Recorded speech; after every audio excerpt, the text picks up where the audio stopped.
2026 தமிழக சட்டமன்ற தேர்தலுக்கான அரசியல் களம் தற்போதே சூடுபிடிக்க தொடங்கியுள்ள நிலையில் அதிமுக மற்றும் பாமக இடையிலான கூட்டணி அதிகாரப்பூர்வமாக உறுதி செய்யப்பட்டு உள்ளது.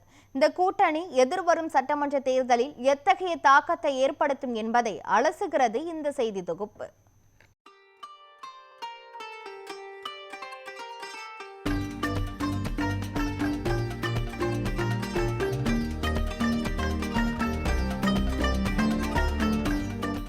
தேர்தலுக்கு இன்னும் ஒரு சில மாதங்களே இருக்கும் நிலையில் அரசியல் கட்சிகள் தேர்தல் களத்தை எதிர்கொள்ள தீவிரமாக தயாராகி வருகின்றன. புதிதாக உருவாகி பெரும் எதிர்பார்ப்பை ஏற்படுத்தியுள்ள நடிகர் விஜயின் தமிழக வெற்றிக் கழகம் தேர்தல் கூட்டணி குறித்து இதுவரையில் வெளிப்படையாக எதுவும் அறிவிக்காத நிலையில் தமிழகத்தின் இரு பெரும் கட்சிகளாக கருதப்படும் திமுகவும் அதிமுகவும் தங்களது கூட்டணி வியூகங்களில் தீவிரம் காட்டி வருகின்றன. கடந்த நாடாளுமன்ற தேர்தலில் பாரதிய ஜனதா கூட்டணியில் இருந்து விலகிய அதிமுக மீண்டும் அக்கட்சியுடன் கூட்டணி அமைத்துள்ளதாக ஏற்கனவே அறிவித்தது. இந்த நிலையில் அதிமுக பொதுச் செயலாளர் எடப்பாடி பழனிசாமியை நேரில் சந்தித்த பாமக தலைவர் அன்புமணி அக்கட்சியுடனான கூட்டணியை உறுதி செய்துள்ளார். இதன் மூலம் அதிமுக கூட்டணி மேலும் வலுவடைந்துள்ளதாக அரசியல் விமர்சகர்கள் கருதுகின்றனர். தமிழகத்தின் வட மாவட்டங்களில் இந்த கூட்டணி ஆளும் கட்சிக்கு பெரும் சவாலாக உருவெடுக்கும் என கருதப்படுகிறது. தமிழகத்தின் வட மாவட்டங்களான தருமபுரி, கிருஷ்ணகிரி, வேலூர், ராணிப்பேட்டை, திருப்பத்தூர், திருவண்ணாமலை, விழுப்புரம் மற்றும் கடலூர் ஆகிய பகுதிகளில் பாமகவுக்கு மிக வலுவான வாக்கு வங்கி இருப்பது இக்கூட்டணிக்கு சாதகமான அம்சமாக பார்க்கப்படுகிறது. கடந்த 2021 தேர்தலில் இப்பகுதிகளில் திமுக விசிக கூட்டணி கணிசமான இடங்களை கைப்பற்றியது. ஆனால் தற்போது அதிமுகவின் பாரம்பரிய வாக்குகளும் பாமகவின் உறுதியான வன்னியர் வாக்குகளும் இணைவதால் வட தமிழகத்தில் திமுக கூட்டணி கடும் போட்டியை எதிர்கொள்ள வேண்டிய சூழல் உருவாகியுள்ளது. குறிப்பாக கடலூர் மற்றும் விழுப்புரம் மாவட்டங்களில் இக்கூட்டணி அதிக தொகுதிகளை அறுவடை செய்ய வாய்ப்பு உள்ளதாகவும் கணிக்க முடிகிறது.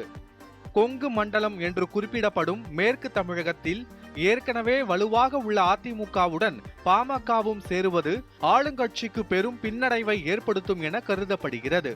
சேலம், ஈரோடு, கோவை, திருப்பூர், நாமக்கல் மாவட்டங்களில் பாமகவின் வருகை அதிமுகவுக்கு கூடுதல் பலத்தை தரும் என்று கருத்து நிலவுகிறது. டெல்டா மற்றும் மத்திய தமிழகத்தில் மும்முனை போட்டியில் அதிமுகவுக்கு சாதகமான சூழல் உருவாகி இருப்பதாகவும் அரசியல் நோக்கர்கள் கருதுகின்றனர். திருச்சி, தஞ்சாவூர், நாகப்பட்டினம் உள்ளிட்ட டெல்டா மாவட்டங்களில் திமுக வலுவாக இருந்தாலும் அதிமுக பாமக கூட்டணியால் அங்குள்ள முத்தரையர் உள்ளிட்ட பிற சமூக வாக்குகளும் வன்னியர் வாக்குகளும் இணையும் போது திமுக பெரும் சவாலை எதிர்கொள்ள வேண்டியிருக்கும் நிலை ஏற்பட்டுள்ளது. இப்பகுதிகளில் நடிகர் விஜயின் தாவேக மற்றும் நாம் தமிழர் கட்சி வாக்குகளை பிரிக்கும் பட்சத்தில் ஆளும் திமுகவிற்கு எதிரான வாக்குகள் மறைமுகமாக அதிமுக பாமக கூட்டணிக்கு சாதகமாக அமையும் எனவும் கருதப்படுகிறது. தென் மாவட்டங்களில் அதிமுகவின் வாக்கு வங்கி ஓபிஎஸ், டிடிவி தினகரன் காரணிகளால் சிதறி கிடக்கும் சூழலில் பாமகவுடனான கூட்டணி தொண்டர்களுக்கு ஒரு நம்பிக்கையை அளிக்கும் காரணியாக அமையும் என்ற கருத்து நிலவுகிறது.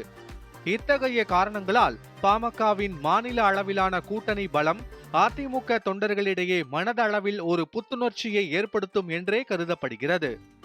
தேர்தல் புள்ளி விவர கணக்குகளின்படி இந்த கூட்டணிக்கு வடக்கு மண்டலத்தில் 44% முதல் 48% வாக்குகளும், மேற்கு மண்டலத்தில் 46 முதல் 50% வரை வாக்குகள் கிடைக்க வாய்ப்பு இருப்பதாக அரசியல் ஆய்வாளர்கள் கருதுகின்றனர்.